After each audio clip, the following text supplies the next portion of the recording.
Hello everybody, I want to make a few lore videos for all the characters in Dark Souls 3 series. In this series, I will start with a few facts about a certain character, then move on to implications and then speculations. The first character I want to analyze is the Nameless King.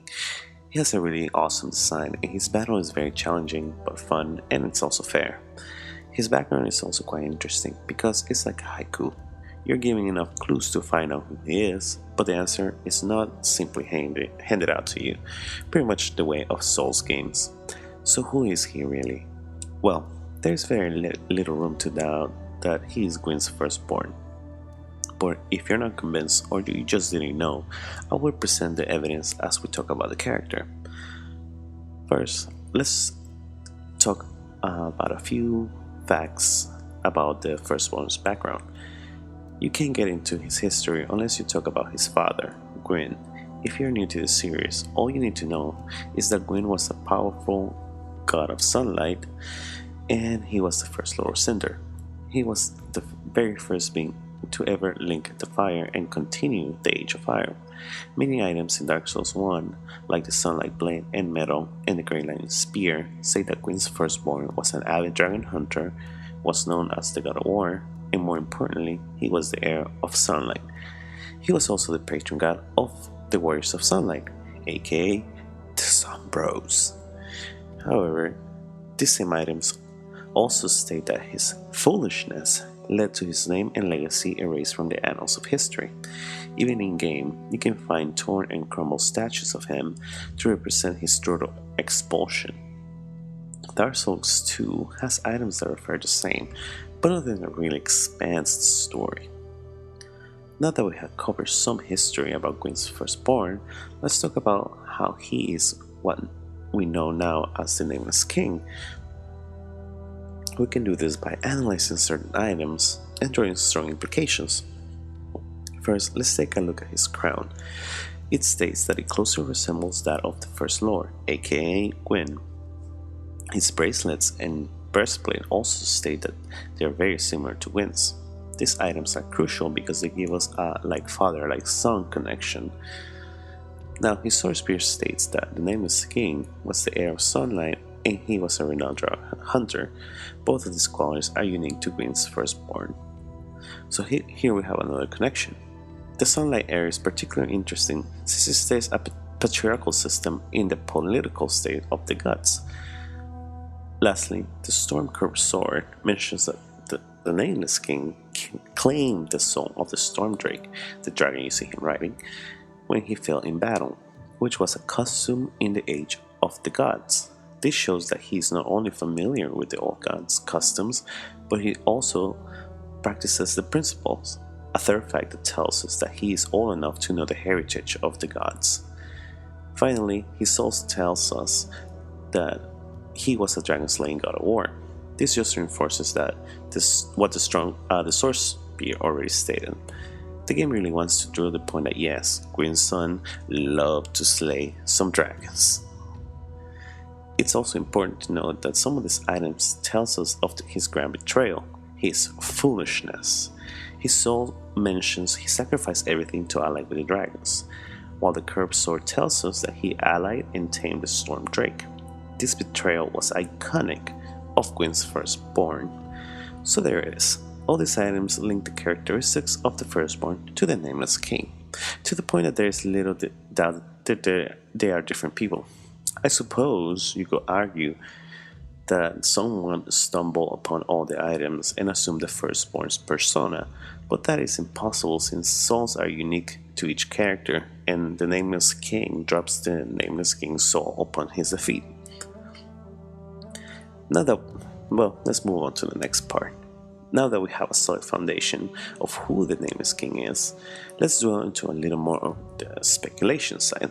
The biggest question still remains in my mind is, why did he betray the gods? What was the reason for his treason? Ooh, rhymes. Unlike Sith the Scaleless, who betrayed the dragons out of jealousy, the Nameless King was a god. He had everything. He was powerful, and he was heir to the kingdom. and the game told us that he excelled at hunting dragons. After mulling over and over, I couldn't think of a reason, because really, there's none. Now, I would tell you my theory, and this is 100% my hypothesis based on what I've seen and the items I read. Feel free to respectfully disagree, as this is not fact, though I do want to spark some good conversation. Here's my proposal. The Nameless King did not betray the kingdom, but it was the kingdom who betrayed him. The Nameless King was expunged from the annals of history because he is an undead, a bearer of the dark sign. How do I know he's a bearer of the dark sign? Well, I was going over the fight with the Nameless King when I noticed something upon his defeat. His face was that of a hollow, the same face that Gwyn had when you fight him in the Kill in the First Flame. The current Kill in the First Flame. That's right.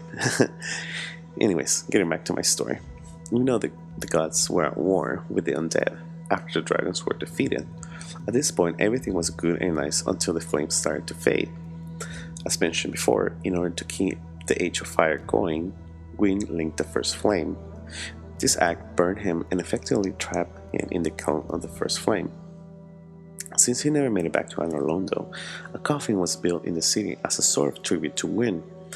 It was at this time the Firstborn realized he was afflicted by the dark side, like all the lesser human beings.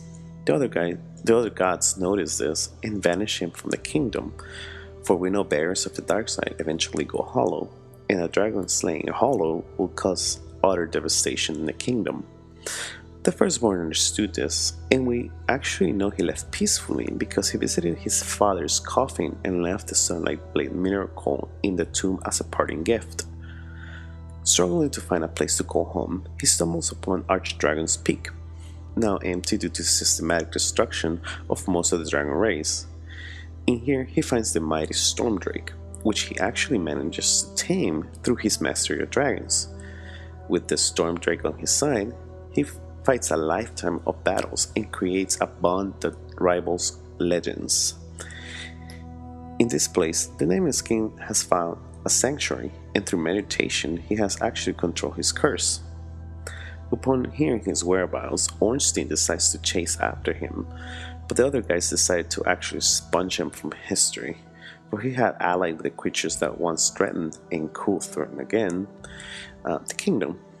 Or perhaps they were just afraid of what he had become.